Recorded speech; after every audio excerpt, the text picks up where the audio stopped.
Ladies and gentlemen, boys and girls, it is another edition of Rugby A collaboration between SP Sports and the Garage Door Sports Network. I am Nick McVicker, the founder and owner of the Garage Door Sports Network, joined by the lovely Shannon Pakulis, who is the owner and founder of SP Sports. Shannon, how are you doing today? I'm doing great, Nick. How are you doing? I'm good. Always happy to talk sports and always happy to talk rugby. Me So, too. Shannon, we got a lot to talk about. Round 3 of the Guinness Six Nations is kind of in the books, sort of in the books. We'll get into that. But do you want to take it away? Yeah, so what's pretty interesting and what people, I guess, haven't really expected is after round 3, Wales are sitting in first place in the standings with 14 points. And even though France didn't play last weekend, they are in second. And then Ireland in third with 7 points. England, surprisingly, which people are so many people are disappointed about, England's in fourth with just 6 points. And then you have Scotland in fifth, and then Italy in sixth. So let's just jump right into talking about the most important game from round 3. It was Wales versus England. Wales had 40 points and England finished with 24. So that was the first time Wales put 40 points on England, which is a lot. And they are also the Triple Crown winners. So Nick, what is the Triple Crown and how do you win that? So it's a weird thing. It's like a cup in the Guinness Six Nations cup, but it's competed on between England, Ireland, Scotland, and Wales. And in order to win it, you have to beat the other 3. So sometimes there's not a Triple Crown winner because one team will lose to one of the other teams but beat the other 2. You got to win all 3. So Wales ended up doing that. They've played Ireland, Scotland, and England in the first 3 matches of the Guinness Six Nations, won all 3. So guess what? You get an extra trophy with the potential to still win the Guinness Six Nations trophy at the end of it all too, which is pretty cool in my opinion. Yeah, it's a big thing for Wales considering, how they placed last year or the last Six Nations. But yeah, a lot of people are talking about the issues with the officiating in that match against England. We have ref Pascal Gozer, who admitted to making 2 pretty big mistakes. So the first one was near the beginning of the match. The ref calls a time off. Owen Farrell was asked to speak to his players about their attitude. So England were in a huddle. Then the ref blows a whistle. Wales's Dan Biggar kicks the ball, and England are still in this huddle. Then the ref starts shouting like time is on. But by that time, it was too late for England, and Wales got the try. So it is the ref's responsibility to ensure that England had enough time to reorganize themselves. Yeah, and as a captain, or maybe not necessarily the captain, but one of the leaders on the team, you also have to be paying attention. Like, yes, it is the ref's fault. I will admit that, but as the team, someone has to be watching and paying attention to what is going on outside of the huddle. I know you're supposed to be listening, and that's fine, but you can listen and look somewhere else. Like that's something that you could do. So someone needs to be paying attention because clearly the ref did try to say something. It wasn't the best communication, I'll say that.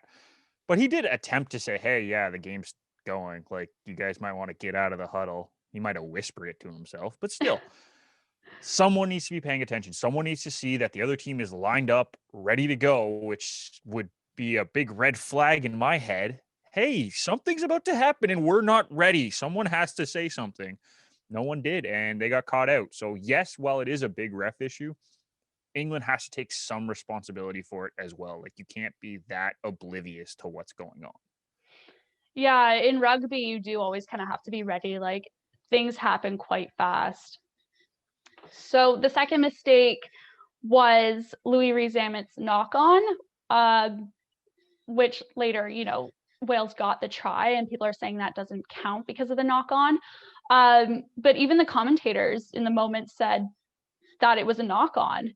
So basically, a knock on is if you kind of lose a ball forward or lose control of the ball, you need to regather the ball. You need to regather control of the ball before it hits the opposition player or before it hits the ground. And I think in this situation, TMO needs to step in sometimes and tell the ref, like, hey, take a look at the decision you made. Like, take a look at the footage. That's what the technology is there for. But then again, you don't always want to be stopping the match to to look at every single decision you've made. You'll lose momentum that way. Yeah, and it's funny because you mentioned TMO. TMO actually did step in after this and said, "Hey, go look at it." And he studied the film and still decided, no, it was fine. So that one's on the ref. I can't defend the ref on that one. But you mentioned it, and he even came out and said that he made a mistake, and that's when they have to be held accountable. And I saw a very interesting message on Twitter this week, and it was about, I think it was a soccer match. It was either a soccer match or a hockey game, and they said the refs should have to do post game press conferences as well because they're involved. They are part of the game. They are part of the match. They should have to do post game press conferences, answer to questions that people have because they deserve sometimes they deserve recognition, which is one part of what a press conference allows them to do.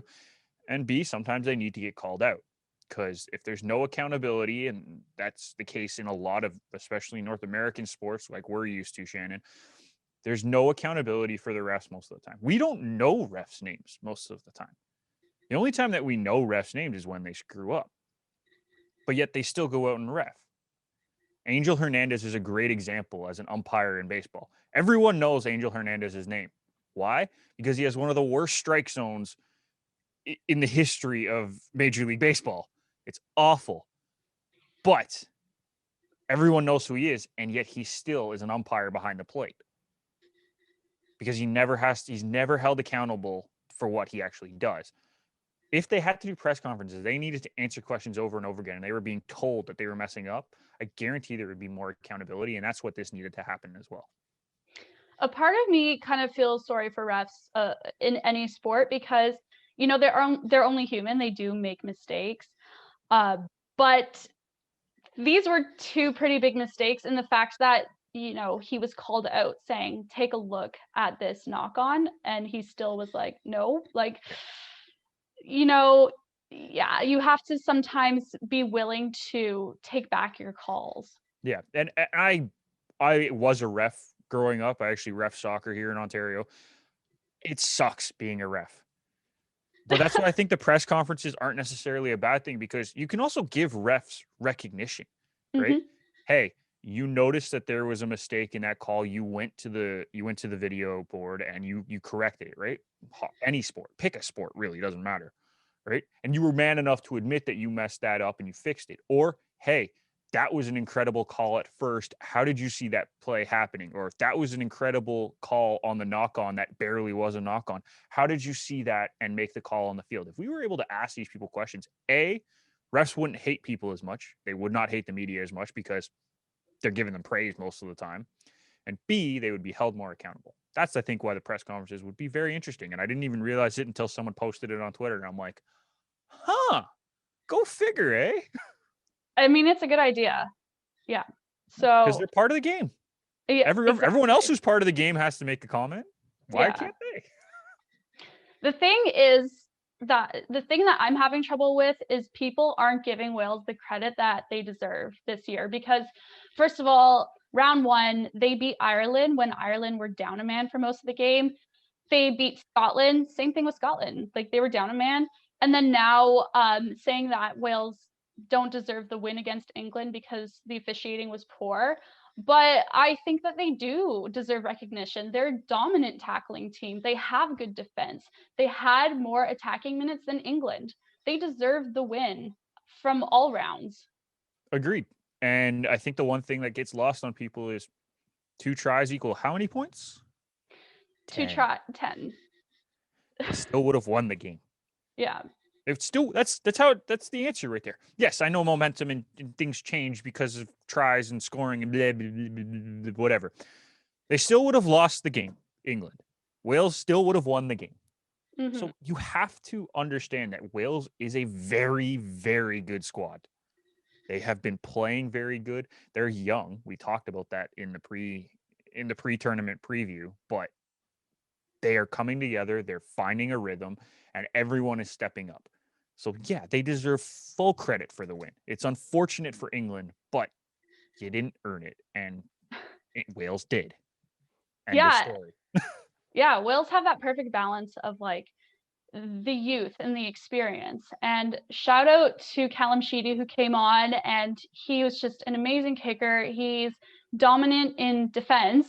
And Sheedy actually said that training wise, they're actually looking pretty good in autumn. But he goes on to say, we haven't played unbelievably well, and we have just done enough to get over the line. Um, there's definitely more to come. Like Wales, they know they aren't playing their best, but they do regardless deserve those wins. It's kind of scary to think that they aren't playing their best, and yet they're Mhm. still undefeated and top of the table at the moment, Yeah. kind of. And they are an impressive team. Like Kieran Hardy's tap and go try was just brilliant. And unfortunately, he did sustain an injury in the second half of the match and will miss the last two matches. But, regardless, I am impressed with how Wales are handling themselves out on the pitch. Yeah, and then you look at the flip side, and England is just not handling themselves very well either. Um, Too many penalties early on in the match against Wales. Two of the people that we talked about being important for England causing problems with Mario Itoje and Farrell both picking up penalties in that beginning. That's not a good way to start.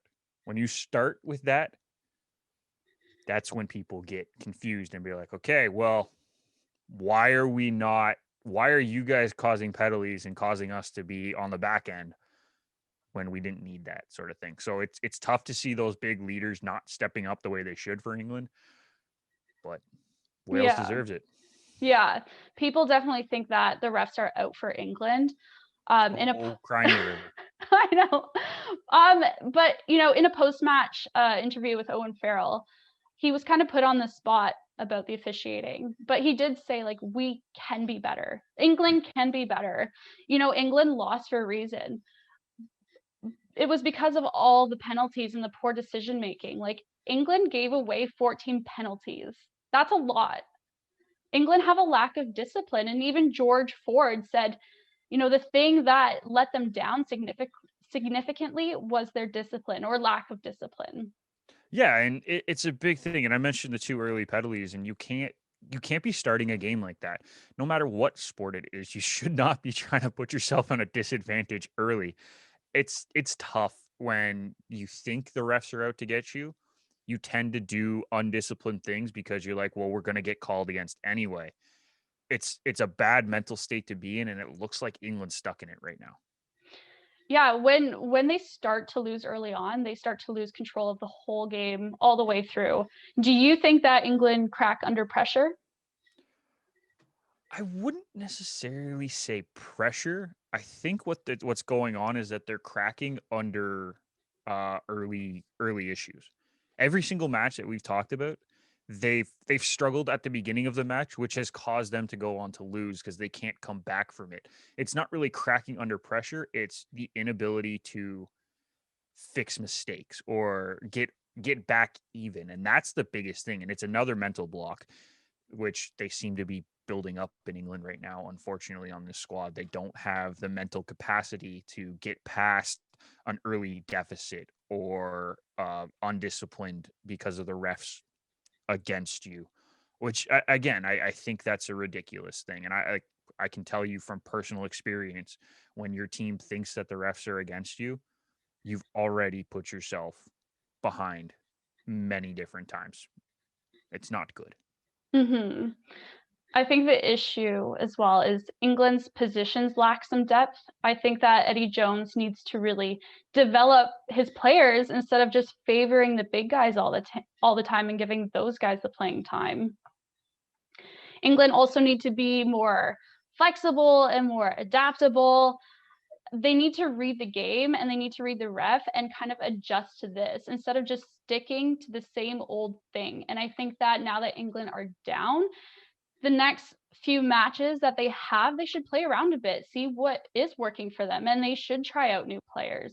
we have oh, sorry, go ahead. No, go ahead. Continue. Finish your Well, thought. I'm just excited to see, David Ribbons come in. He's uncapped. He stepped up in place of Courtney Laws, who has a chest injury. But regardless of injuries, they do need to be playing and developing some of these newer or younger players. Yeah, I agree with you. And the big thing is that the rest of their schedule in the tournament, it's not easy. They play France in round 4, and then they play Ireland. And Ireland never takes an England game lightly. So you want your best players out there in those matches for sure. Can he mix guys in? Of course, but is he going to be willing to in the big matches? It might be hard. We might have to wait until after this tournament for other test matches to see some of the young guys get caps or to even just see them get into games because it's just, I don't think he's going to be able to. Because if he does, he will get crucified by the media in England and fans because you want your best players out there playing against your top 2 competition for years. I mean, we're seeing that, but it's not working for them. I agree. I agree that he should make changes, but because of the pressure of the media and the fans for games against France and Ireland, I Yeah. just don't see it happening in the next 2 matches. I see it happening after the tournament's over, and he'll basically say, "All right, we sucked. We're going to have to try something else. So this is what we're going to do. I'm going to give all my veterans the next 3 matches off. I don't care who we're playing, and we're going to go all youngsters and see how they do," which is not a good way to do it either, but I can see that happening. Yeah. Well, there is a positive for me actually from England. What? And yeah, I just wanted to shout out Billy, sorry, Vunipola. Stats show he was second, 4 meters carried in round 3 behind Ireland's James Lowe. So it's not like all the players were just playing poorly. Like England has really strong players, but it's just I think a few of those guys who are throwing away the game. Let's not forget they also put up 24 points against a very good Welsh team here. Like it's not like they were beaten by 30. They lost by 16, 2 questionable tries. It was probably closer to a single digit game than the score that we saw. They didn't really play that bad. They just got caught in an unfortunate situation with a couple calls and they couldn't get past it. They're a good team still. There's no doubt Mhm. about that. They don't look right at the moment and this is not the time to not look right for the English squad. Yeah. Yeah, definitely. So let's move on to talking about the first match of last weekend. That was Italy versus Ireland, and Ireland won with 48 points. Italy had 10. Um, I do feel bad for Italy, but they're not they're not a bad team. Like Italy had the majority of the possession in the first half of the match. I just think that they don't exactly know how to execute. No, I agree. And the funny thing is that the Italian squad, and you ready for this random stat, Shannon? The Italian squad has more double digit point games than the English squad at the tournament. Ooh. Now, they've scored significantly less points total, but Mhm. every single game they've had at least 10 points. Mhm. They are doing okay. Mhm. The 2 matches that they got completely blown out of the water in were against France. Yeah, we expected them to lose against France. And then they lost this one against Ireland, who is probably a top team in this tournament right now, the way they're playing. They put up 18 against England, though. Like, Mhm. no one expected them to put up 18 against the English squad, but they did. They went out and put up 18. So, yeah, they are definitely bottom of the table. That's probably where they're going to end up this year, next year, maybe even the year after that, unfortunately. But they're showing sparks and they're showing flashes of brilliant game. It's just not enough at the moment because these other 5 squads are so much better and top of the world. The Italians are just the next tier. They're just not Mhm. top of the world. They're the next tier. So, Ireland actually scored 3 tries from 8 line breaks, whereas Italy had 4 line breaks, which isn't actually far behind Wales or England, but they could only convert one of them into a try. So yeah, like I said, it just might be then just not finishing. So that's definitely an area that they might have to work on a little bit more. For sure. And you need that killer instinct in sports. And unfortunately, they just don't have it yet because they're probably in this kind of tournament, they're not used to have needing it. They're not used to getting to that point as consistently as they have in this tournament. So they don't they don't have that finishing goal. Um, if they can find a player or two that really has that just I'm gonna do everything in my human power to get across this line and put that ball down, they could be very dangerous. But again, they don't have that yet, and we probably won't see it for a couple years. But they're trying. They're getting better, and they're not as bad as it looks on the scoreboard for sure. Mhm. Well, Ireland, they know exactly what to do with the ball. Like, it's so good to have Jonathan Sexton out there because he's making the decisions and his team is there to execute. And on top of that, like a good thing is this 35-year-old fly half signed a 1-year extension to his contract with Ireland. So this is great news. And I think, a guy like Sexton, who has the experience, that's what these teams need. Yes, they need the youth, but they also really need that experience and they need those decision makers out on the pitch. Yeah, I agree, and the extension is massive. Um, Mhm. I mean, I don't really know why he would need to sign an extension with an international squad, but that's foreign concept to me. I didn't realize that he had to do that.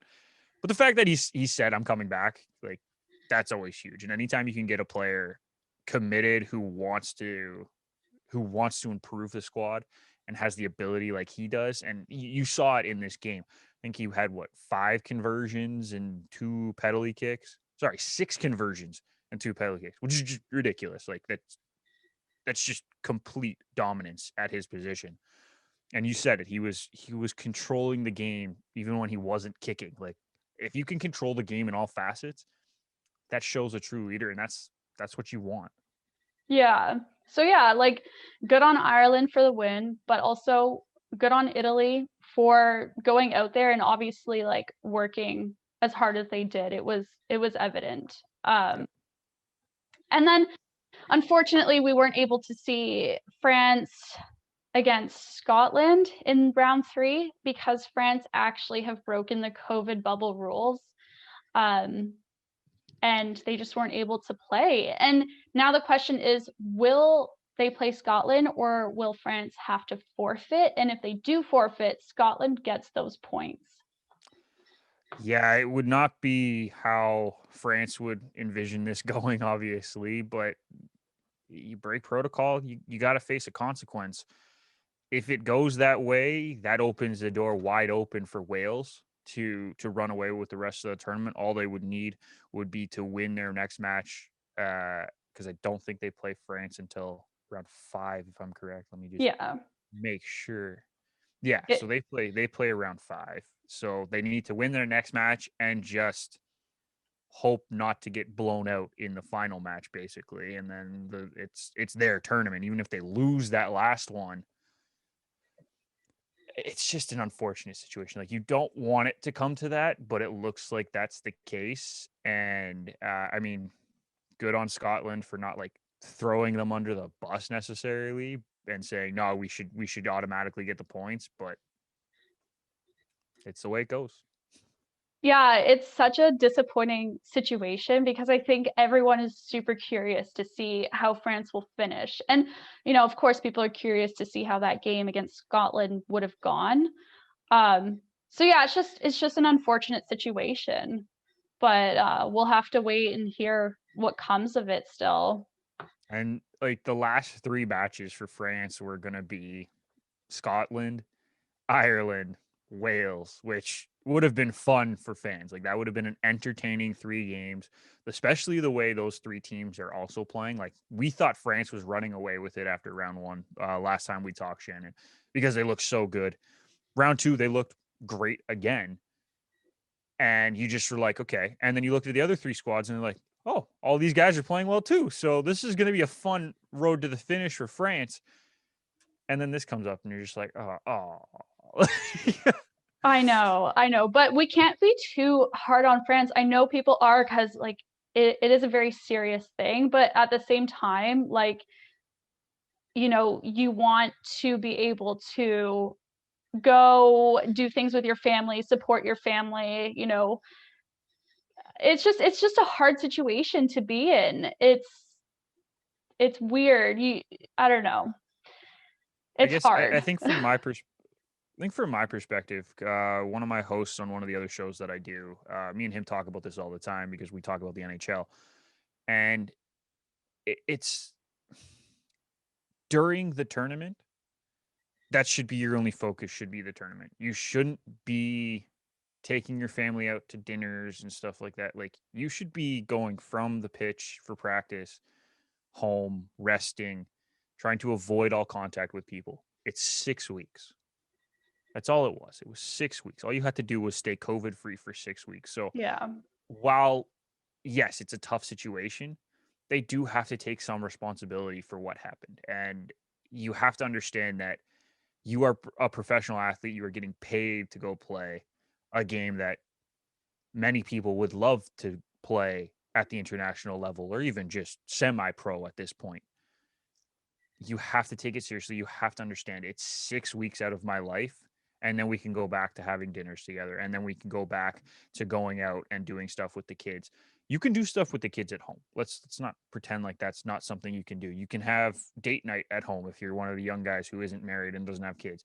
Like you can do a lot of stuff in your isolated bubble. But if you decide that you're going to go outside of the bubble and make that decision, that's on you. You have to face the consequences. So, yeah, it's tough to be mad at them because COVID is a very unpredictable thing.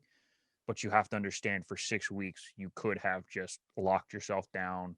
They could have, the tournament could have locked themselves down, even though they're traveling, which is a whole nother issue. But you could have done something for 6 weeks to try to avoid it. And it looks like France didn't, unfortunately.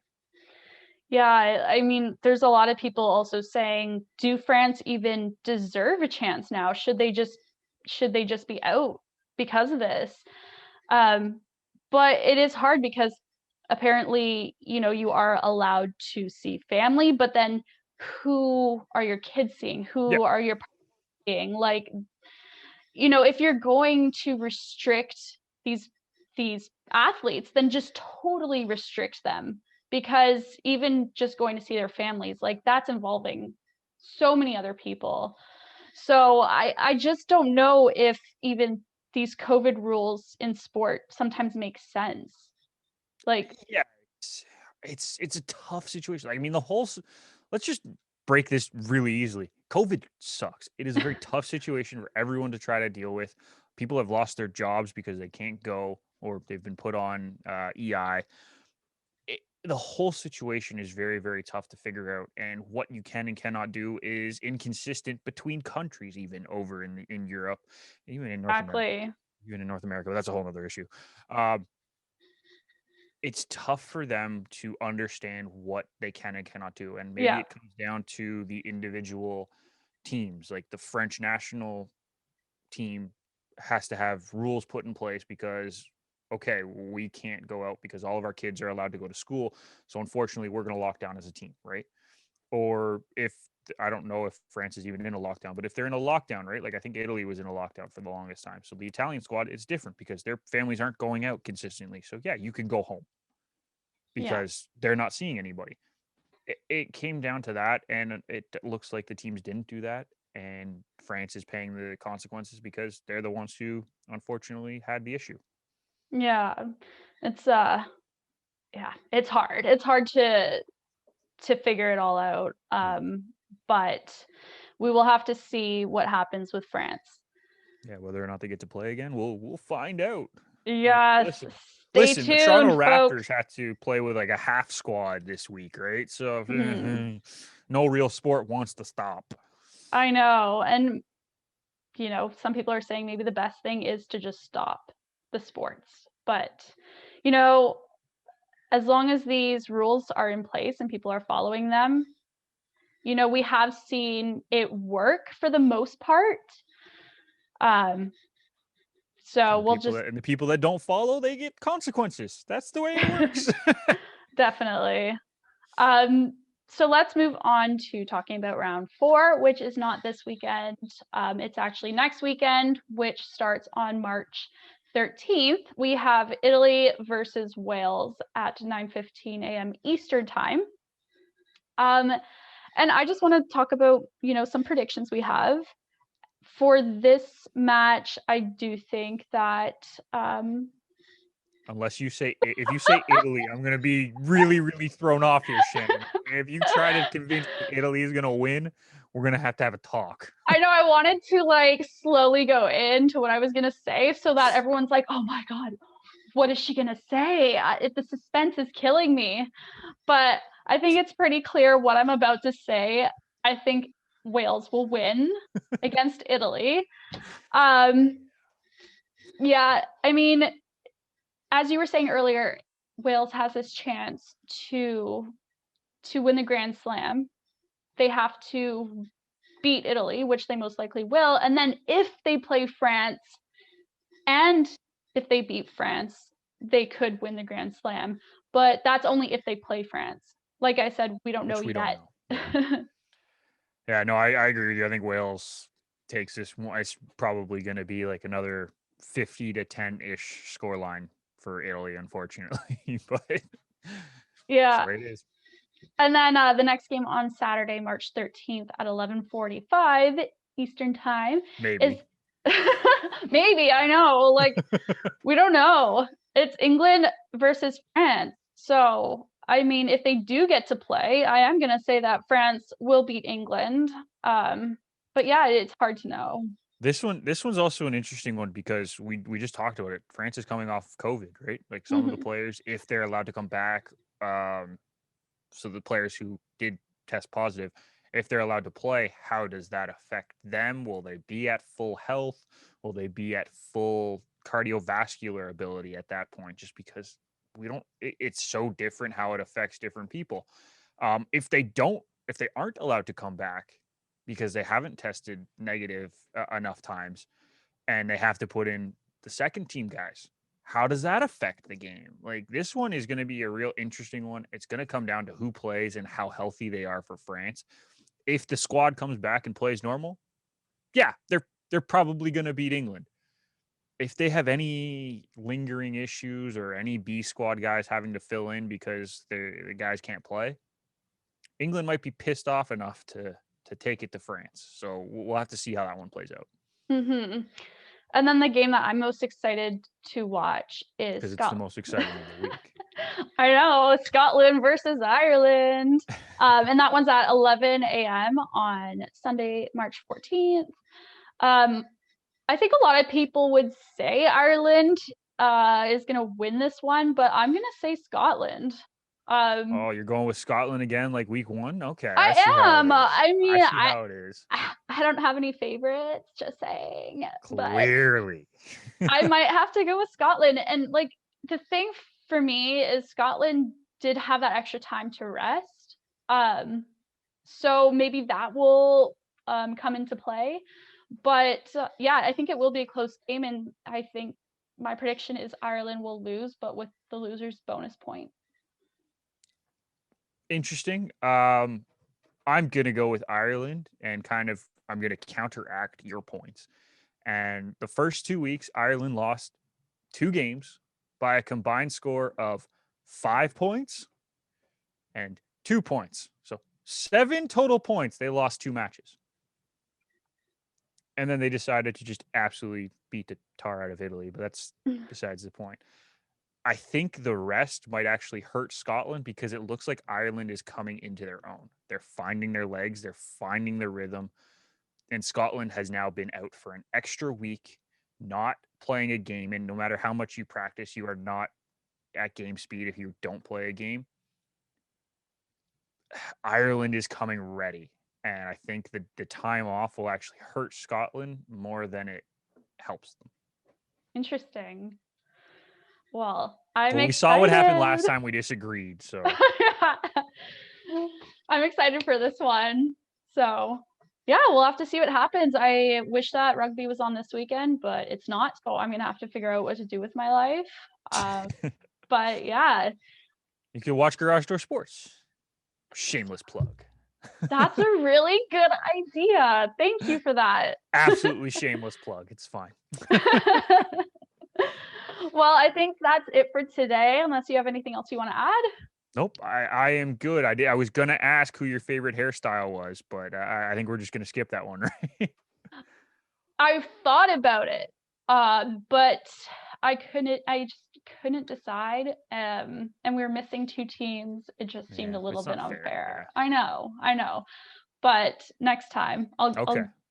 I'm looking at facial hair too to see who has the best facial hair. So, Obviously me. Come on. okay. Oh, oh, just right in the heart. It's me. It's me. It's blonde, so you can't really see, but it is. I style my facial hair. It's tough. All right. Well, that's enough talk about facial hair. Um, Thanks for joining me today, Nick, and I will see you after round 4. Sounds like a plan. And for anyone who's still watching this, make sure you leave comments and opinions